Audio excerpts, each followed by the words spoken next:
So as I always do with every new Paragon, I test how far it gets degree 1 and degree 100.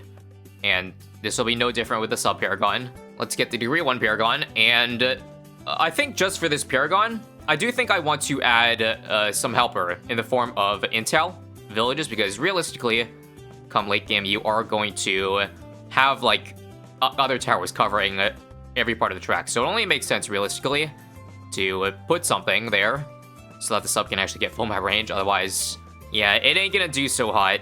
While we're chilling with the degree 1 sub commander, I want to go over all the stats of the Paragon because they have been data mined. Thank you, Nidges, on Discord for all the stats. Also, before that, yes, I just noticed that I do need to give camo, otherwise the SUB Paragon actually can't detect DDTs, so do you guys think this is enough, this coverage? I'll give them all 1-2-0, and that should be adequate for now. There. Is that enough villages? Let's hope so. Anyway, I want to go over the stats. So first off, the first strike ability has a 4-minute cooldown. That is nuts. I don't know of any ability that has more than a 2-minute cooldown. Maybe Metamorphosis, actually, but still. So as I saw in the early access video, the first strike ability does shoot out 3 missiles. Each of them does 30,000 damage, so you only get 90k damage. So yes, a lot of the discussion around the SUB Paragon has been how just unsubmerging the sub is better than using the ability, because 15 seconds waiting for 90k damage, you can probably get 90k with the main sub itself, right? The answer to that is yes, but of course, you have to remember the fallout damage. Radioactive fallout. That is pretty strong in terms of, like, the amount of residue damage it leaves. If I'm looking at the stats properly, then it does about 2,500 DPS to a single target. So basically annihilates anything under a bad while it's on the field, and it lasts for, like, 36 seconds, so yeah, quite a long time. Okay, so that's it for the ability. It's just a long-ass cooldown. Let's talk about the unsubmerged part of the sub.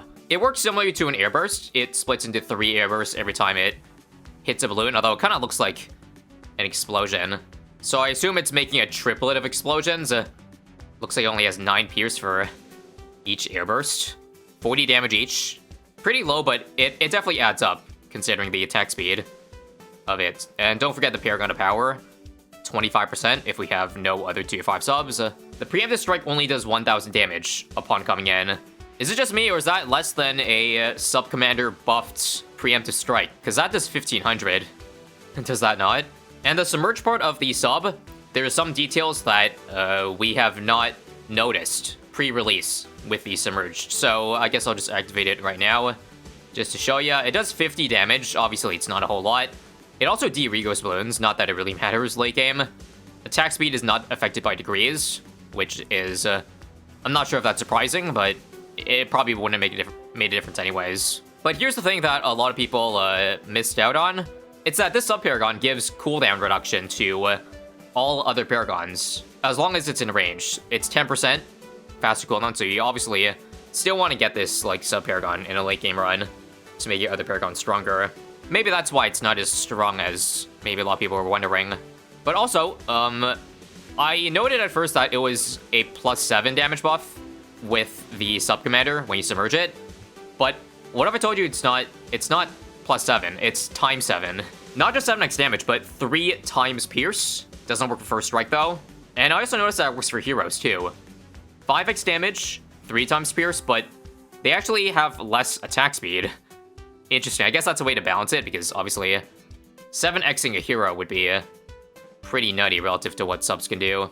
Like, imagine a Dora at 7x power or 5x power. Yeah, so I think now we probably have to redo all those, you know, max buff hero tests, because all of them can get buffed to an insane degree with the sub.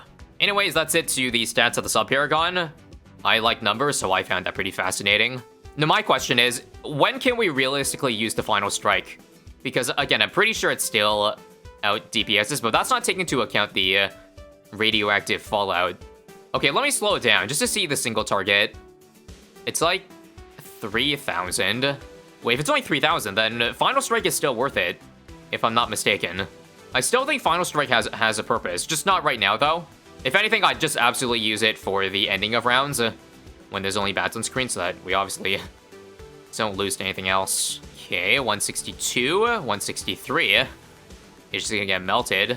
Okay, can somebody also explain, I'm looking at the stats, but why does Preemptive Strike get 1000 extra ceramic damage when ceramics will never have 1000 HP?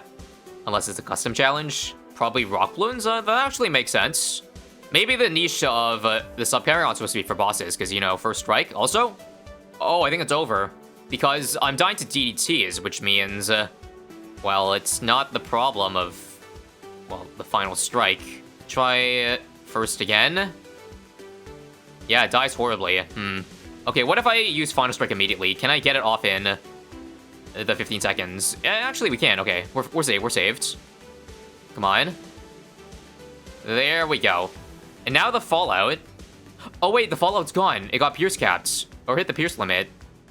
Please. Oh, God, come on. Okay, we can delay by 2 seconds then. Okay, I thought the radioactive Fallout would have more Pierce. But it got deleted instantly, which is not good. Like, it's the fact that the BFBs are in the way. I think that's the problem. It's eating up the Pierce. This run's better, I think, though. Nah, same thing. Let's try last targeting for the fortified DDTs. Back to first. This is better. Okay, last was the key to target only FDDTs. Okay, now we just have to break down the last battle. Do some targeting strong. Only hit the bad. Back to first to snipe. And we're dead to the bad. Come on. It's all but over. Yeah, we can't beat DDTs. Once again, I have to reiterate, there is no last for extra attack speed for Paragons. It does not work. Didn't work for the boat. Doesn't work for the sub unless NK fools me. Wait. Did they change that? Hang on. Okay, I had no idea they changed it. Flanking maneuvers works for the Buccaneer Paragon, which I assume means also works for the sub now. Okay. I was wrong. Well, in that case, this round's beatable. Okay, here's what's gonna go on. I'm gonna still pop this first bad. Once it's popped, though, switch to last immediately. Like that.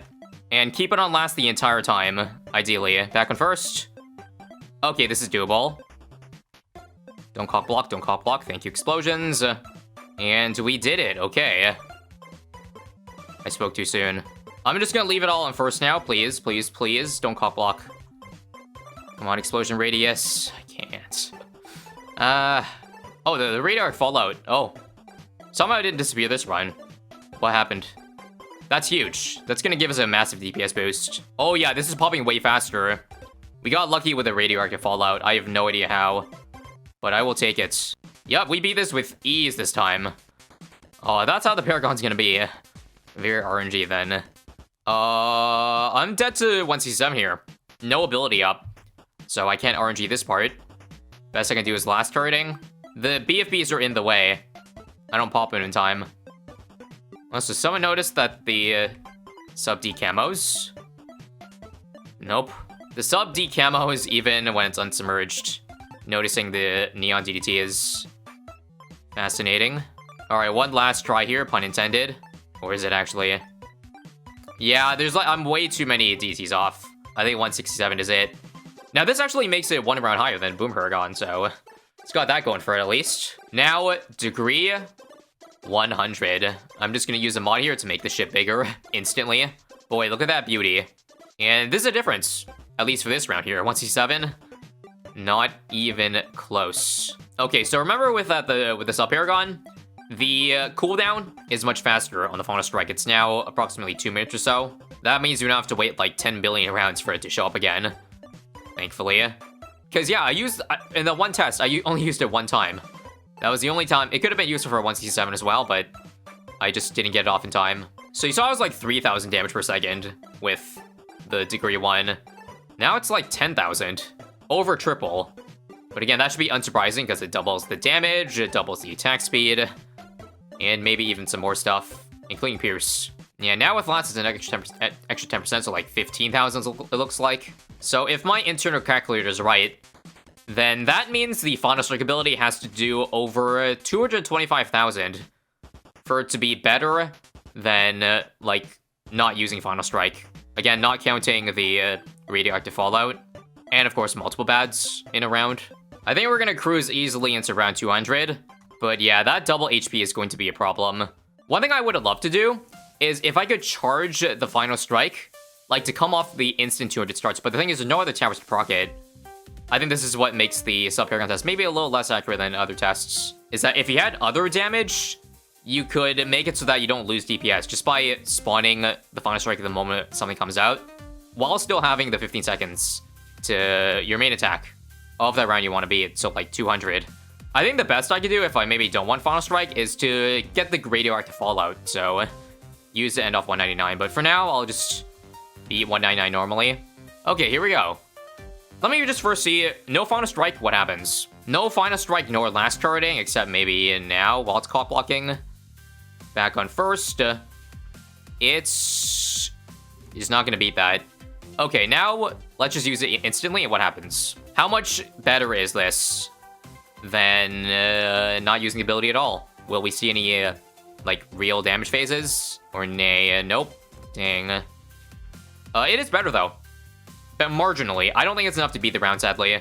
That's gonna be a rip, because again, the 2-minute cooldown means I can't get multiple off in a round. I think 1 is beatable. Definitely not 2. Okay, can we at least break down the F ZMG? I would be happy if that was the case.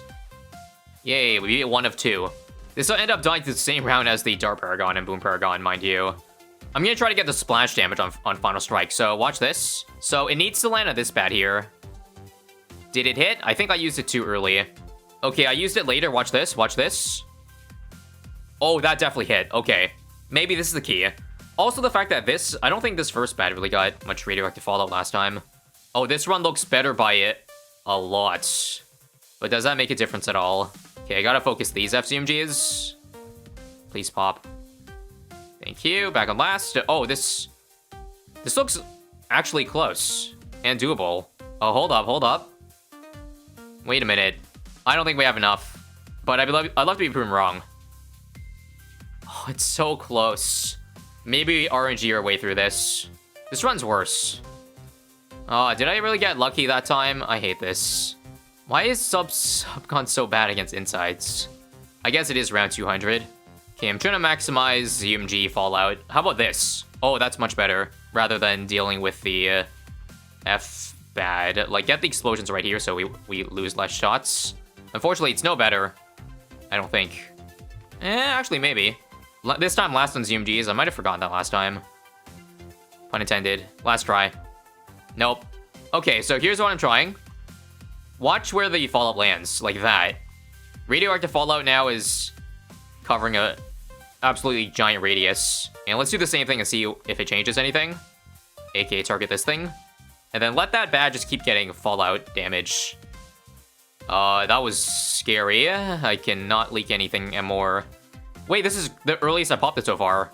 Okay, you're telling me there's a chance? Wait a minute, wait a minute, wait a minute. Back on first? I have to be first. No. That was so much earlier and I still died the exact same time. So before we actually give up, resort. Just in case the follow damage in like the square part of this map is better. A better trade-off than having a much shorter map. And a harder map. I don't even know if this is the right spot, but we'll figure it out. Okay, what happens if I use the fallout now? Like that? But it didn't get splash damage, so I probably have to wait. It's probably better to wait. Okay, resort is way better. Look at this right now. This isn't even a bad attempt, okay? A terrible attempt, yet I broke it down so quickly. Unfortunately, there's not enough time now for the ZMGs, but... Alright, it's doable, I think. This time, I will wait for, yes, the fallout to hit both, or at least explosion, so let's see this. Oh, this is gonna be juicy, look. Fire in the hole. Perfect. We have to target... Oh, the fallout just ran through. Alright, fallout, please. Okay, pure focus on FZMG, please. Don't die, don't die, don't die. Fallout ran out, and it's over. I am trying everything to see if this works. Like, the key is definitely use the fallout later so that it works on FZMGs. Like this, for example. But the fallout just pierces instantly. So the very last try I'm gonna do is just use the ability immediately. This doesn't get splash damage, but it does get the fallout immediately. Right in the center. Oh, actually, this one's better. Wait a minute. Wait a minute. Wait a minute. I think these might pop too late, though. Oh, I should put it on last for a little bit. Oh, come on. Okay, this is actually my best run. The second last FZMG. Genuine last try. Whatever happens here happens. And we can't do it.